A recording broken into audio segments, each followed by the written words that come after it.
क्या बोल वीरेंद्र जी क्या बोल रहे हैं? अध्यक्ष महोदय, माननीय अध्यक्ष महोदय, एक आम सदस्य भी अगर हाथ उठाते हैं महोदय तो आप सूचना लेते हैं महोदय। माननीय बाबूलाल मरांडी झारखंड के प्रथम मुख्यमंत्री हैं महोदय। अच्छा, वीरेंद्र जी ये समझाने की बात है महोदय, ये समझाने की बात है कि भारत शून्यकाल की सूचना। आप एक बार उनकी बात तो सुनिए महोदय। अगर आप कहिएगा कि नहीं सुनना तो सब चले जाएंगे। सूचना में खड़ा होना चाहते हैं तो खड़ा बोले, बोलिए माननीय आदरणीय बाबूलाल बोलिए बोलिए। अब इसके लिए आप लोगों को पैरवी करने का जरूरत नहीं। आसन ऐसे सबको बोलने का मौका देता है। सीपी बाबू बोले, कौन नहीं बोल रहा है?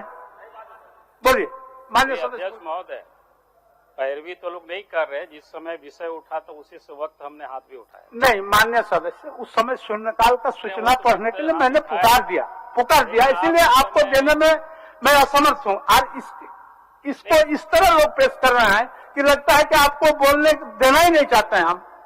ये स्थिति है, लेकिन ऐसा नहीं है। पूरे हाउस के अंदर में जितने माननीय सदस्य हैं सब लोग हाथ उठाते हैं, अपना सूचना देते हैं, बोलते हैं, किसी को रोके टोके नहीं है। आपको क्यों रोकूं?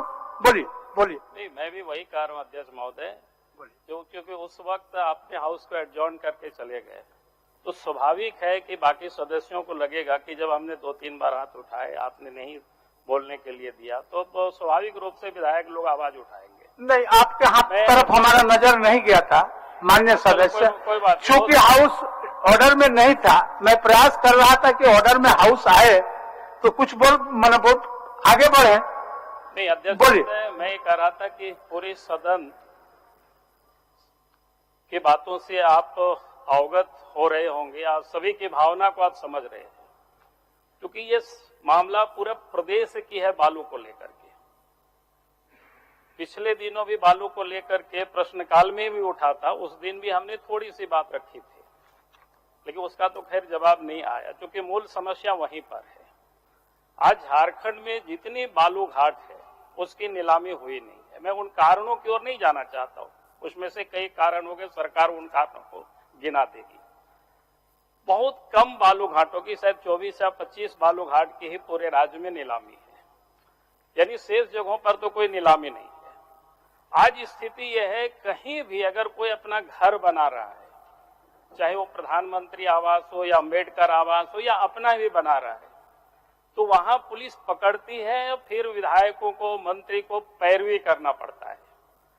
हमें भी कई एक दफा एसपी को बोलना पड़ा कि साहब वो इंदिरा आवास क्या कहते हैं, प्रधानमंत्री आवास बना रहा है और वहां बालू उसका पकड़ लिया।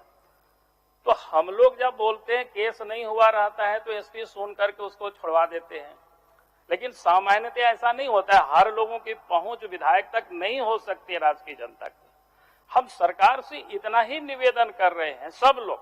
अभी विधायक जी इरफान जी बता रहे थे बजरा घाट की, बोला कि हमारे ऊपर तो हमला होते होते हम बच गए। अब क्या सच है ये तो वो जानेंगे, लेकिन वो बता रहे थे और मैं समझ सकता हूं ये पूरी सच्चाई है सभी जगहों पर ही।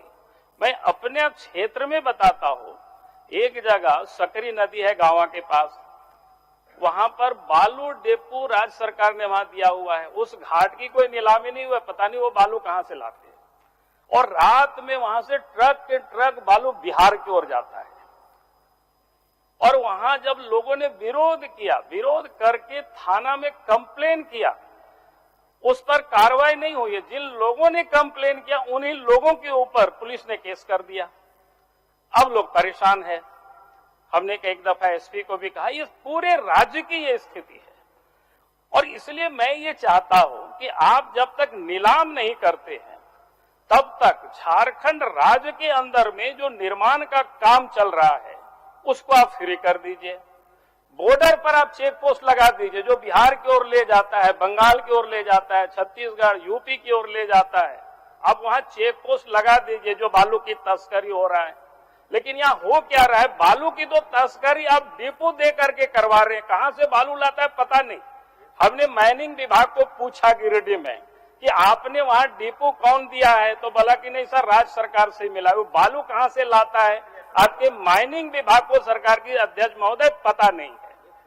आज इस प्रकार से ये लूट हो रही। इसलिए मैं सरकार से इतना ही, मुख्यमंत्री सदन में यहाँ बैठे हुए हैं, भाई जब तक अब बालू घाट की नीलामी नहीं होती है, राज्य के अंदर में जितने भी निर्माण का काम चल रहा है उसमें फ्री कर दीजिए, कोई नहीं पकड़े, और बॉर्डर में आप लगा दीजिए चेक, ठीक। जो ले जाएगा उसको पकड़े, उसके ऊपर केस आ गया, कुछ भी नहीं आ गया माननीय सदस्य, आ गया। जनता इससे प्रसन्न होंगे। न्यूज अपडेट के लिए आप हमारे चैनल को सब्सक्राइब करें। आप हमें फेसबुक और इंस्टाग्राम पर भी फॉलो कर सकते हैं। बने रहे लगातार .in के साथ।